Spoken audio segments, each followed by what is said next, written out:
Allie Buchman with the Potomac Bead Company, and I'm going to do a simple wire chain for you today. The fun thing with wire is that you can create your own style and create your own link pattern.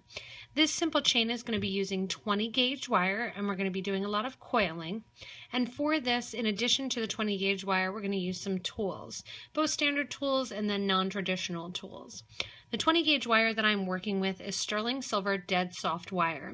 You can also do this with copper wire, artistic wire, German style wire. The nice thing is it's a simple look, it's a simple design, and you can do it with a lot of different gauges of wire.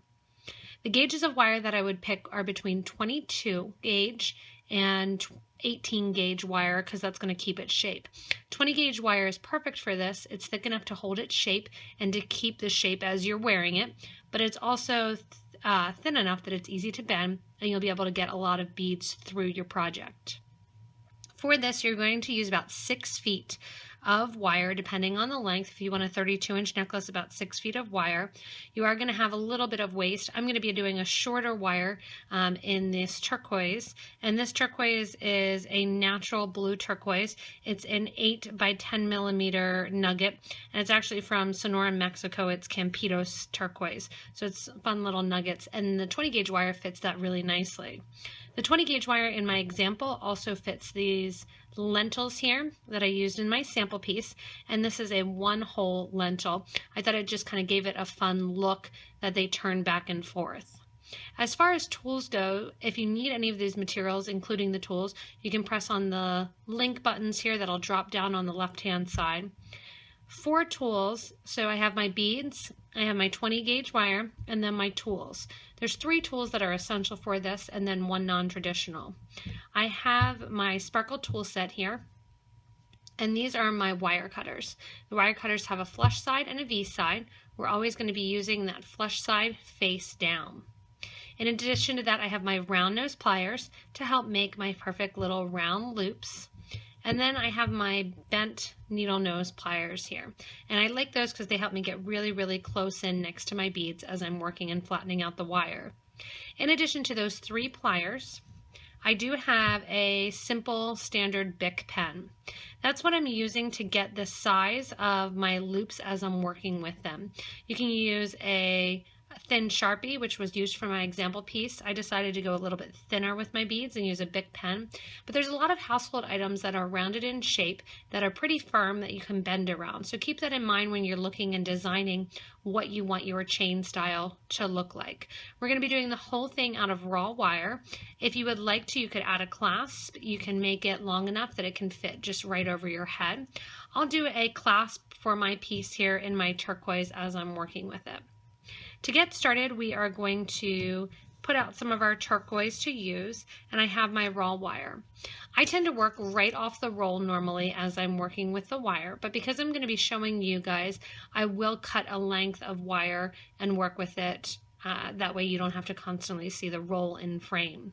As you get better working with this and better at the wire working, it is convenient to work right off your spool of wire because then you're not wasting as much. To get started, we're going to lay out on our bead mat here that I have some of our pieces of our turquoise, and then we're also going to cut about 8 inches of wire. That should give us about 2 or 3 links as we're working with it. The bigger the loop you make and the smaller the loop you make will affect how much wire you use, so that's why I'm not going to give an exact amount for what you're working on. So to keep it in frame, I've actually cut about 6 inches of wire. I'm going to start with my loop created with my Bic pen. So again, a mandrel would work for this. I just like kind of the fun and the easiness that anybody can do it, and you can do it with household products. So I have my Bic pen here, and I have my wire. My wire I did about 5 inches just so it stays in frame. And I'm going to take the wire and leave about 1 inch right above the pen. Bending the wire around the pen, I'm going to crisscross the wire on the opposite side. The sterling silver wire is nice and soft, so I can bend it and manipulate it really easily. When I take my pen off, I have my loop there. The loop is a little bit off to the side, and I want it to sit right over top of my beads. To accomplish that, I'm going to go in here with my bent needle nose pliers. Right before the wire touches and crosses over, I'm going to hold with my pliers and simply bend a quarter of a turn so that way that eye pin sits right on top of that wire. If I were to draw an imaginary line right through the wire, it would go straight through the middle of that loop.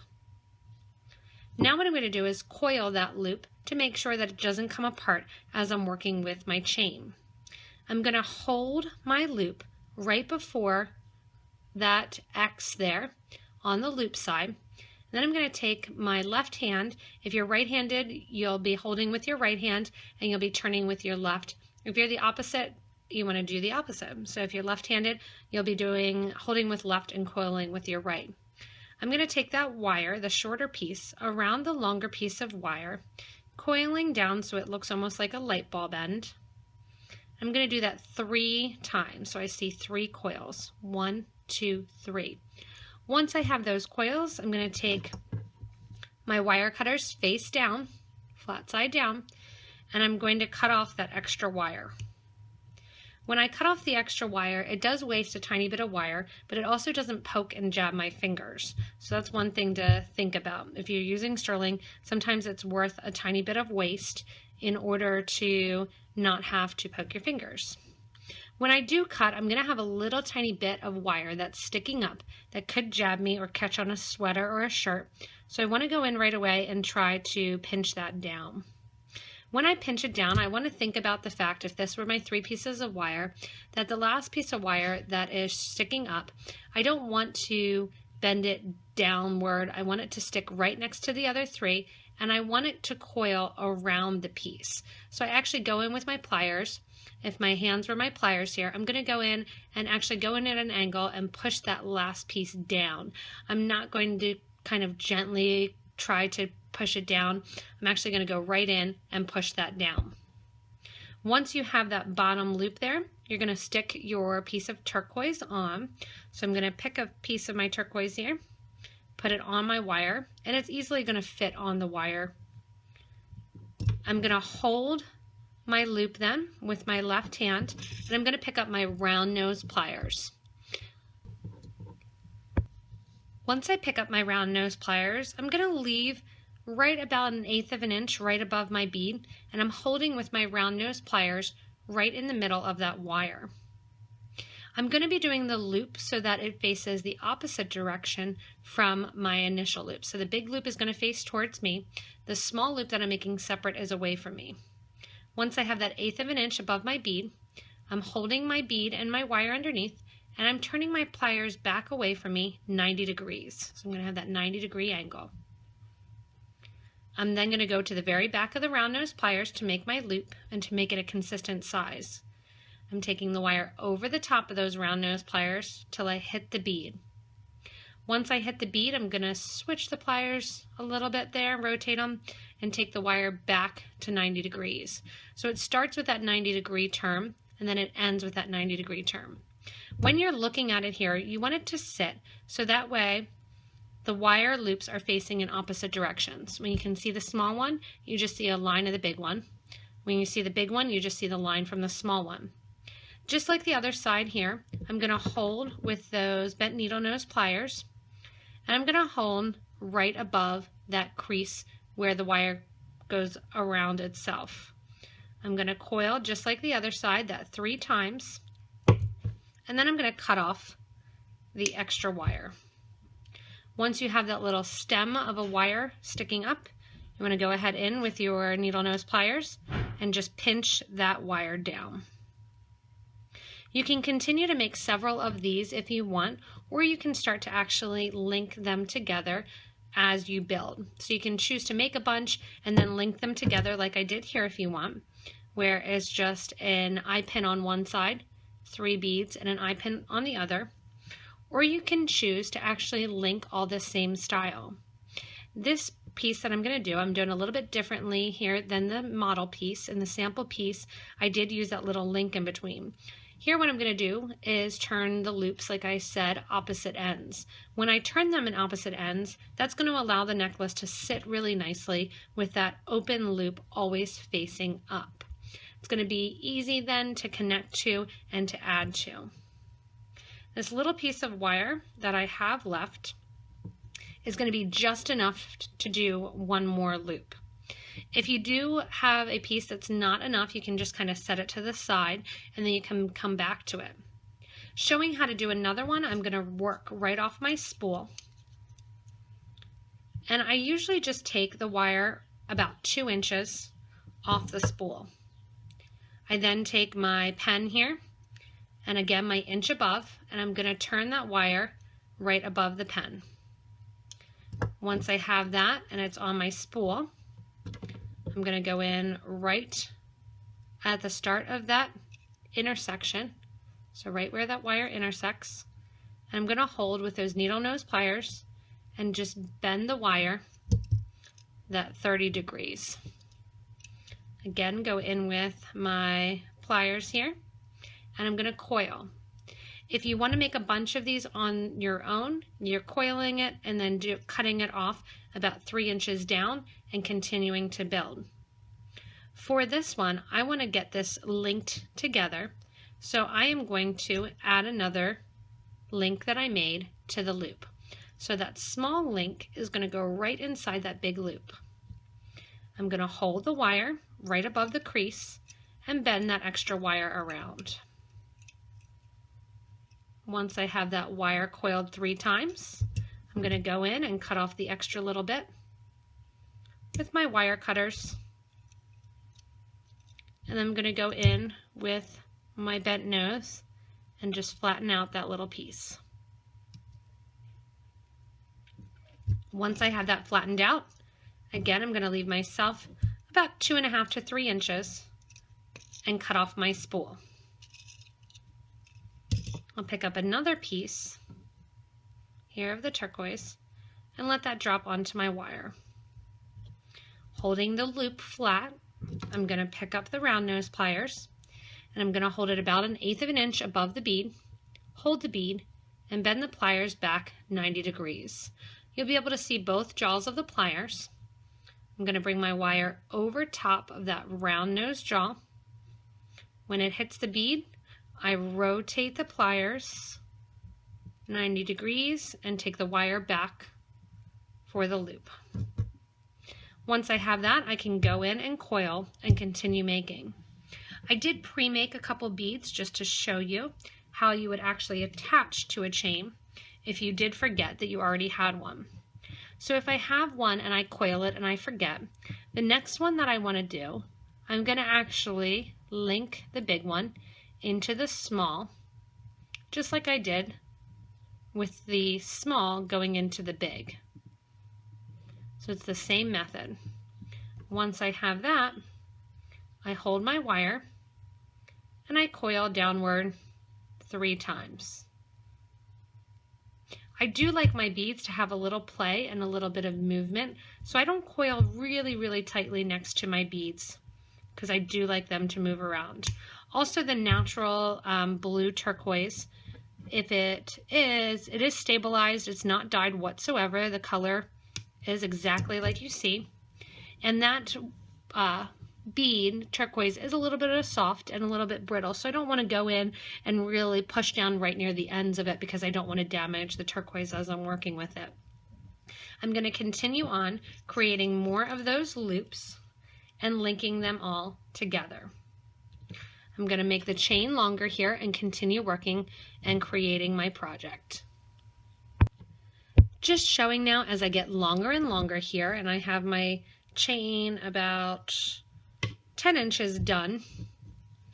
As I get longer and longer, I'm just going to continue on making the loops and coiling, and you can see now the effect that's going on with the chain because we're doing one loop that is flat and then the other one that's turned on an angle. The chain sits really nicely flat around itself and gives a nice look. When you're wearing it too, you don't have to worry about those links opening because we have coiled on every inch of this necklace, which is great because you know there's nowhere that it's actually going to snap and open up.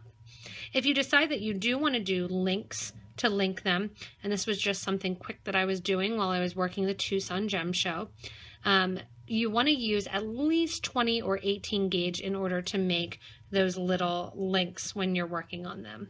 So what I did at the show was I made this piece again with a Sharpie, and then I made all the big ones and then linked together with all the small little pieces.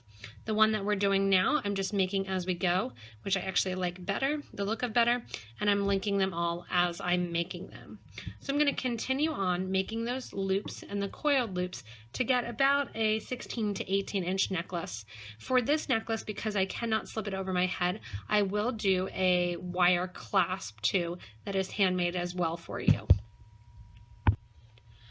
Once you have your desired length, you can do one of two things. You can make a clasp like I'm going to do here on this 16-inch necklace, or you can make it long enough that it can fit over your head. Again, the reason I didn't give the amount of wire that you need right at the beginning is because there's a huge difference depending on how much you actually need. And how much you actually do. You're going to do about 4 inches of wire per link, so you can figure that out exactly how many links you want to do and the length. If you make one, you can multiply that then by the 4 depending on the size of your bead as well as the size of what you're looking. You can switch up the pattern, you can do different beads, same bead, up to you. What I'm going to do, because I do want this to not be super long, is I'm going to actually make a clasp out of the 20 gauge wire in order to hook to the other side. The link with the big end here hanging out on the end is going to be the link that I actually put my eye hook into when I do the hook and eye. So this portion here is actually going to be the eye. I'll link the end of the clasp then to my smaller loop. For this, I'm going to start out with about 4.5 inches of wire, cut that off my spool, and the first thing I'm going to do is actually make my little loop. Again, that little loop is going to connect right into the small loop that's already there. To make my little loop free without another bead on it already, I'm going to do the same process that I did, but just holding the wire rather than the bead that's below. Leaving myself about 3/4 of an inch, I hold the wire and bend the wire back 90 degrees. Bring the wire over top of the round nose pliers till it touches the wire on the other side, and then switch from the top jaw to the bottom jaw of those round nose pliers while I'm rotating them in my hand. That short piece of wire then goes back to 90 degrees, and you're going to end up with a nice eye pin loop. Before I coil the loop, I'm going to put my loop and link it inside the other loop that's already there. Holding to the side, just like we've been doing, I'm going to hold the wire and holding that loop that I just made, coil that little bit of extra wire around. Once I have it coiled, that little stem that's left, that little tail, I'm going to cut that off as close to the wire as I can and take my needle nose pliers, those bent ones, and just pinch in there. To make the clasp a little bit more decorative, I'm going to take a small piece of my turquoise here and put that on the end here. That way it's going to decorate it up and just look like another portion of the necklace.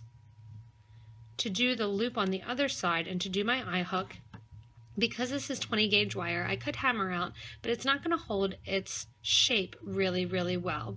If you're doing an 18 gauge wire, you could just bend around the pen, make a loop, a half loop, cut, and then have your little hook there.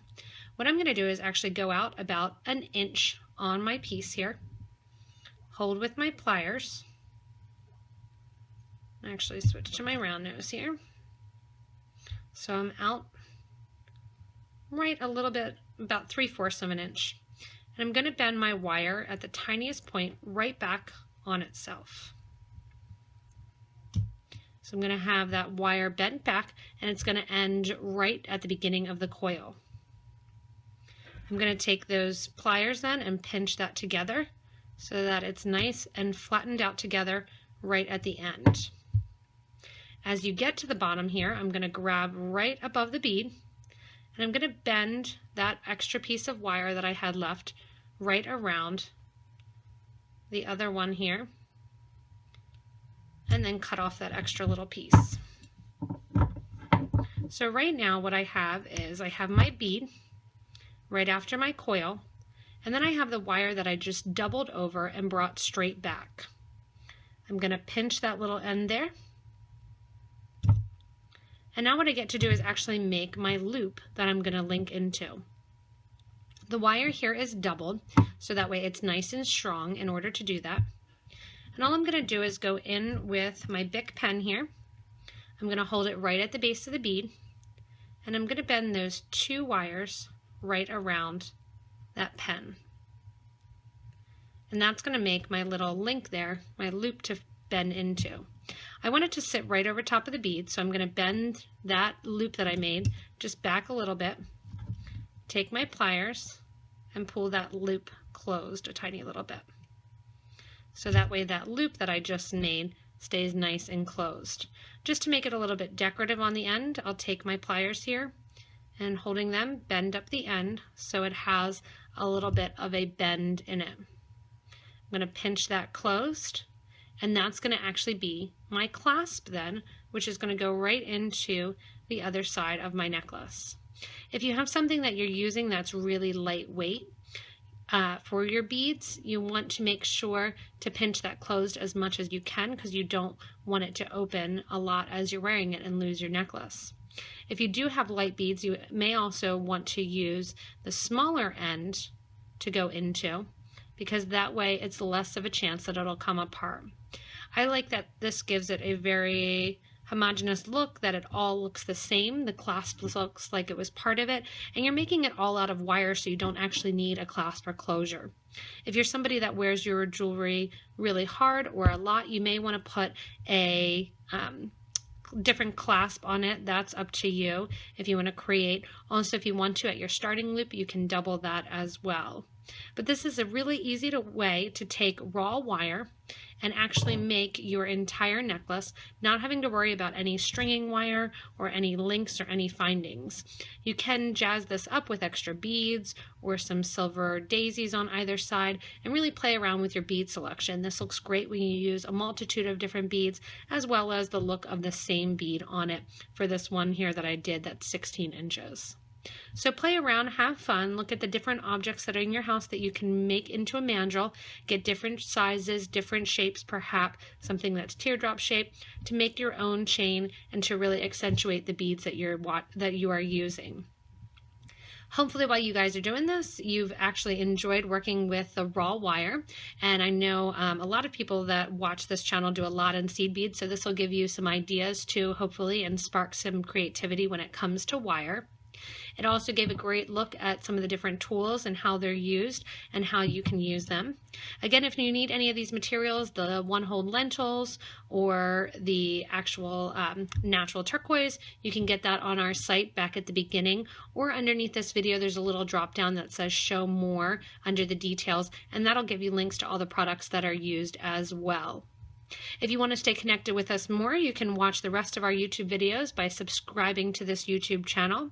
You can also visit us on PotomacBeads.com, as well as on Facebook. You can interact with us on our Facebook pages, but also by joining our group, Beading and Jewelry Making as well. Request membership for that. You can interact with us and a lot of other beaders and people that are interested in this awesome craft. Thanks a lot for watching, everyone, and as always, have fun beading and making this natural looking hand created chain.